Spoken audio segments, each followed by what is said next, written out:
दिलावा टूट जाई। राजा जी के दिलावा टूट जाई। तोहरा बलमू के दिलावा टूट जाई।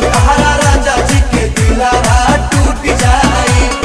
रहे दो ढेर हो गई।